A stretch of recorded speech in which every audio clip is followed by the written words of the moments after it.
Hey YouTube, I'm here today taking a look at the Fugitive Predator from NECA's The Predator toy line, based on the new movie that's coming out soon called The Predator. It's in one of these typical NECA boxes for ultimate figures. They've done this for quite a lot of horror movie figures and Predators in the past, with the front here that opens up so you can see the toy inside and a picture on the side there. On the back here you've got more shots of the toy and a little synopsis of the movie where it says, "Predators have been genetically evolving themselves to be stronger, smarter and more lethal than ever before. When a young boy accidentally activates a mysterious alien device and becomes the target of these enhanced predators, only his father and the most unlikely ragtag band of crazy ex-military agents can save him and the human race from obliteration." Now if we take this guy out of the box here, you can see you've got the figure himself, an extra head unmasked, 2 extra hands and forearms, and the wrist blades. Now to put the wrist blades in, there's 2 little slots here, and you literally just push them in like that, and that holds them in quite nicely, quite tight. I was worried they might be a bit loose and I might have to super glue them in, but they seem pretty tight, so I think they'll be fine like this if you still want to have the option of being able to take them out. He has 4 of those. He's got wrist blades on both gauntlets, which isn't really something we've seen, I don't think, on a Predator before. Now, as well as the blades on his wrist gauntlets, these gauntlets themselves are also removable.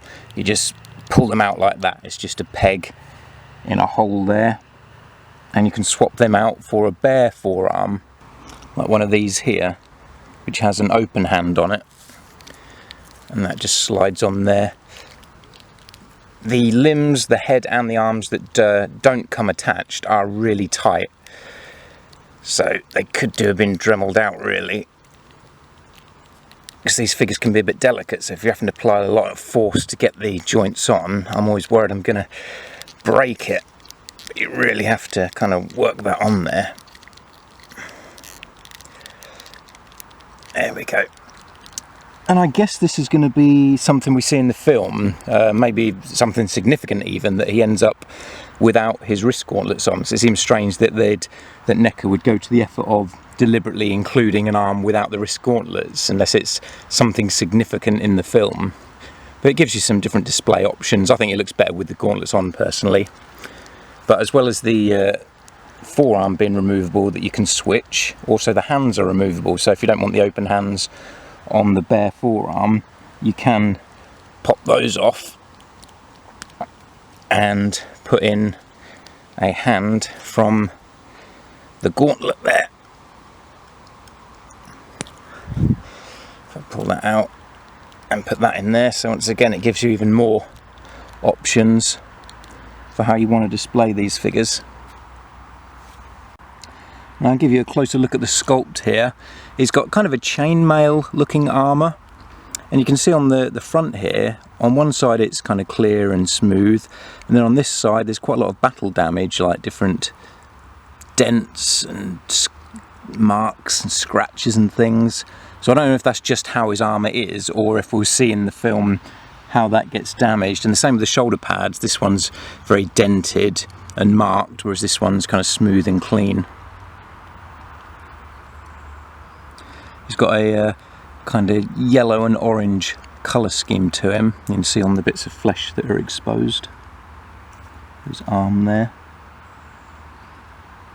And he comes with, these aren't removable, but he's got these throwing blades that kind of all flip out that we first saw in the Alien vs Predator film. So it's interesting that they're carrying that over. I think also Lex's spear from that film is going to appear as a trophy or something, or an artifact that the humans have recovered of previous Predator encounters. So it's kind of interesting that they're going to reference Alien vs Predator, considering a lot of people don't like those movies. He's got armour on his shins there, thigh guards. Got this kind of soft plastic bit there over his bum. More of this kind of chainmail look on the back there. And his dreads, which are all individually sculpted, which is nice. I like that they're all completely individual from each other. They're not all just a big lump of plastic sculpted to look like dreads. Very soft plastic, so it doesn't hinder the articulation at all. You can see his head gets a good range of motion there. And there's his mask. Quite a nice looking mask. The overall design, I think he looks good, but I don't think he looks great. It doesn't particularly stand out to me. It's just, I don't know, there's just, it doesn't quite pop, you know, but I do like the mask. The mask looks good.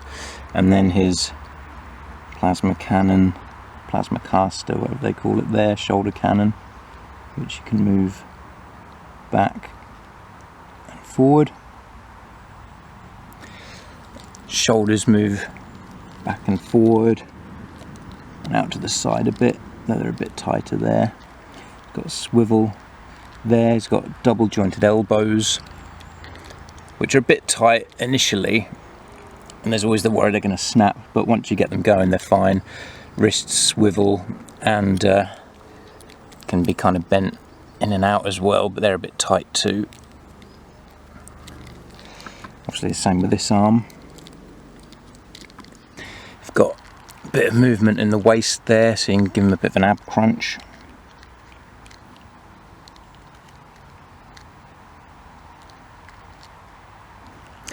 Legs, move out to the side, forward and backwards, double jointed knees as well. And there's a swivel in the ankle, and the feet will bend forward and backwards there. So you've got pretty much every bit of articulation you could want in the figure. I mean, I don't think they could put much more in than that. NECA are pretty good now for articulation.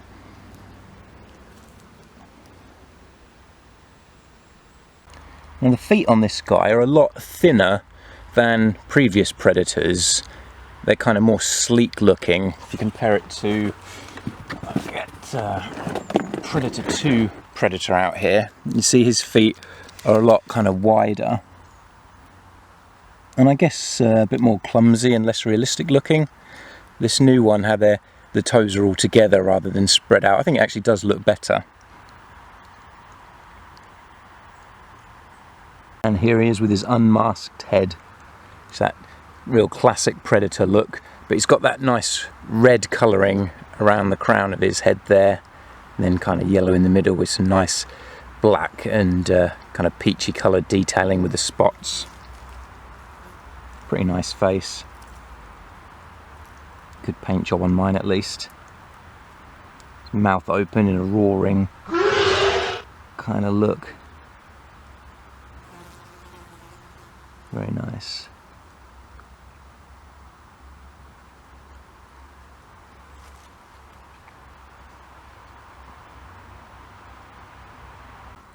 And now just to compare his mask with some other Predators from NECA.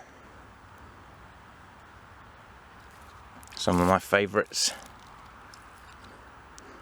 I love how different the design of this one is. It's some far more sort of tech design.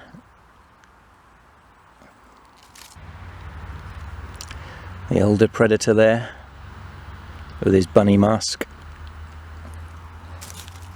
And of course, your classic. And I do like that they give them different masks. Almost like a tribal thing, like it's a personal thing to each Predator to have their own unique looking mask. So that's the Fugitive Predator from the Predator. Pretty nice looking Predator. It's not in my top 5, but it is still a nice design. It's nice to have a new Predator out there, a new movie figure. He's a bit taller than a lot of the other Predators. He's about the same height as this Predator, which is the body mold from Predators and the kind of super Predators. He's taller than your regular Predator, like this guy here. I think my feelings towards the figure will probably change depending on how much I like the movie. If I really like the movie, I'll probably start to like this Predator design more. But at the minute, he's kind of a blank slate to me because I haven't seen how he is in the film. But I do love these NECA Predators. I just wish they'd released the Wolf Predator from Alien vs Predator Requiem. Terrible as Alien vs Predator Requiem is, that Predator was awesome. It's kind of a shame we'll never get to see him in another movie, because it feels like he was kind of a wasted design and a wasted concept just to be in Requiem. But I really hope that NECA release a figure of him soon. An updated figure anyway. They did release one of him, but it's not very good because it's stuck in a weird pose and it's got no articulation. But we need a Wolf Predator like these guys. Anyway, thanks everyone for watching, and I'll catch you in the next video.